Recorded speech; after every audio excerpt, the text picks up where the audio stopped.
We're now joined by former UFC light heavyweight title challenger and making his UFC heavyweight debut, Alexander Gustafsson. Alex, thank you for the time today, sir. Thank you. And we will take our first question from Damon Martin with MMA Fighting. Hey, Alex. So the obvious question, of course, kicking off is coming back from retirement. How quickly after you retired did you start putting that into your head, and was the timing and things worked out well to come back at this point? Yeah, after a month or two at home. About that, and then I want to go back to training, and I can't train without a motivation. So and now I'm here. Do you wish maybe you just kind of taken a step back and taken a step away rather than announcing your retirement? Was it an emotional moment? I mean, anything like that? It was an emotional moment. Nothing else. You're coming back as a heavyweight, which was an interesting move. Was that something you planned, or was it just about this opportunity with this particular fight? No, it was. I felt it was the right time for me to move up one weight class, because I'm pretty heavy and pretty big. So I felt really good to step up one weight class and try out the heavyweight division. And then I got the fight with Verdum, and it was just something that fit me very well, and I felt very excited about. Do you feel like this is a permanent move, or is this a test? See how this fight goes and go from there? Yeah, a little bit. I see, I challenge myself and see how it goes. I will win, of course, but let's see how I feel about it. To get a guy like Verdum in your first heavyweight fight. I mean, former champion, very accomplished guy. You're not facing some random guy. This is a well-known name. Did that mean something to you in your first fight at heavyweight to get a guy like Verdum? Yeah, it does. He's a legend of the sport. He's a former champion, and it's a perfect way to come back. Last one for me. We have seen a lot of guys move up weight classes and find success. Of course, a guy you're familiar with, Daniel Cormier, became champion. We've seen it with Robert Whitaker on this card, going from welterweight to middleweight. I don't think that was for you to 205, but do you feel like this is a chance to, do some really great things in this weight class if all goes well? Because we've seen that success out of a lot of guys. Yeah, absolutely. I'll beat Verdum on Saturday, and we'll take the next one. Thanks, Alex. Thank you.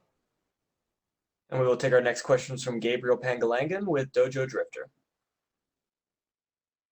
Alexander, how you doing? Good, thank you. Yeah, so you're now at heavyweight. You actually don't look that much different from when you fight at light heavyweight. Do you feel any different in how you move in training, and now 1 week away from the fight, or a few days away from the fight? No, I would normally walk around in like a natural heavyweight. So that's what I'm training at, and move around that the whole training camp. So I feel I'm just stronger. I'm stronger than I usually is in light heavy. And this commitment to the UFC, what is it like now? I mean, do you have several fights lined up? No, I got Verdum now, and that's my only focus. All right, and when it comes to Verdum, how did that matchup come to be? Did you request for him particularly, or is this just a fight that was offered? That's a fight that we all agreed on. Verdum want to fight me, and I want to fight him, and that's how it goes. And I'm very happy that he wants to fight me, and he's a legend of the sport. So I'm very excited for this bout. Yeah, so we understand that you love to compete. I was just curious, that are you back simply to compete, or is this a legit title run? Is that still the goal, to get a heavyweight title, to get a belt? I'm here to win my fights. I'm here to win my fights, and we just take it from there. And when I'm end up in a situation where I can touch the belt, then we go for the belt. But right now, it's just one fight at a time. I'm fighting Verdum. I'll beat Verdum on Saturday. Then we take the next one. All right. Well, best of luck with everything, sir. Thank you very much. Thank you. We'll take the next questions from Gabriel Gonzalez with Cageside Press. Hey, Alex. I'm curious about how much do you expect to weigh on Saturday? I weigh about 107, 108 kilos. Gotcha. Talking about it, you're a very reserved guy. Are you liking the setup on Fight Island? You don't have to see as many people in person, and I'm assuming a little less media. I love it. It fits me perfect. What's a typical day look like for you when you're over there in quarantine? Well, we have the resort here, which is the island is a safe zone, so we can move around the island. But I did my quarantine time for 4 days. It was I understand we have to do it, so I did it, but it wasn't the funniest thing I've done in my life. But now we're here and we have this island we can move around in, and it's good. It's perfect. They take care of us. We have everything here, training facilities, food. So it works really good. How are you adjusting to fighting early in the morning local time? Good. When it's time to fight, it's time to fight, and I'll be ready for it.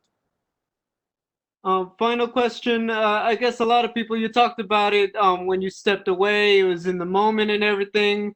Win or lose, do you feel like you're going to be back for a minute? Fans can expect to see the Mauler in action for a while still? Yes, I'm here to stay. Thank you, Alex. Thank you. And we will take our next questions from Alistair Bishop with MMA Republic. Alex, how are you, sir? Thank you. Good. Good. My first question is just to kind of get an idea in retirement, what do you think was the deciding factor that made you decide to come back and compete? Well, I missed the competition, and I need my training. So for me to train good, I need a goal.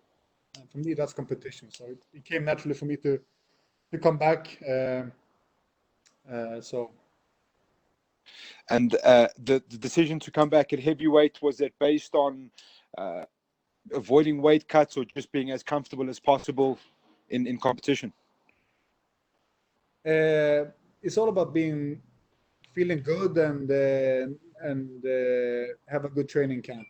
This felt like the best way for me to come back. And I'm a pretty big guy, so heavyweight for me comes very natural.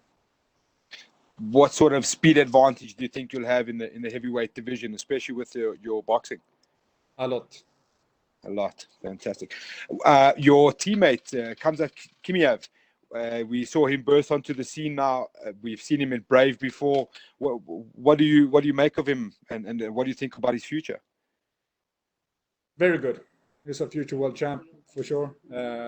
He loves this. This is his life. He's going to go all the way. Is he someone you spend a lot of time with on the mat? He's my main sparring partner right now. So does that younger sort of blood also make you want to get back into competition? You feel like you don't want to let the youngsters run away with it? Yeah, he pushes me all day. Fantastic. And what do you make of Fabricio Verdum as an opponent for you? Obviously, some people would say that he's arguably one of the greatest heavyweights to do it. Yes. What do you see? How do you see him as an opponent? Very dangerous. He's legit on the ground. He hits hard. He's a heavyweight. All the heavyweights hits hard. Awesome. And he's also a legend of the sport, so I can't wait to beat him on Saturday. Thank you so much, and all the best, man. Thank you. And we will take our next questions from Augusto Niesge with Somos MMA. Hi, Alexander. How are you? Good, thank you. My first question is, how tough was to prepare your comeback fight in the middle of this pandemic? Did this context affect you? No, not really. We have been pretty open-minded in Sweden when it comes to Corona. We'll be able to do our work, which I'm very happy for. But of course, it's been tough to getting in some sparring partners, etc. But yeah, well, I had a really good camp. And I know that you have said that you want to go one fight at a time, but you have intentions to stay in the heavyweight division, or you could go down to 205? Let's see what the future brings. I'm here to fight now in heavyweight, and yeah, and I beat him on Saturday, we take it from there. Okay, and taking into account that the fact that you're going to fight in an unusual time schedule, do you think you're going to have some advantage due to the fact that there is not so much time difference between Abu Dhabi and Sweden? Do you think this will be a factor? A factor, I don't know. I don't know, but it's nothing I count on. It's I'm prepared for the best Verdum, and I know he's ready for the challenge, and he's ready for the time difference. So. What do you think about this new Fight Island? What did you expect from it, and what do you think? Good. It's really good. The UFC has done a really good job here. We have everything. They take care of us very good, and we have everything we need for competition. So. And do you think that is there anything about this Fight Island that UFC should implement in every fight? Well, it's not that much of a different than it is a regular fight week. So they managed to do it really good.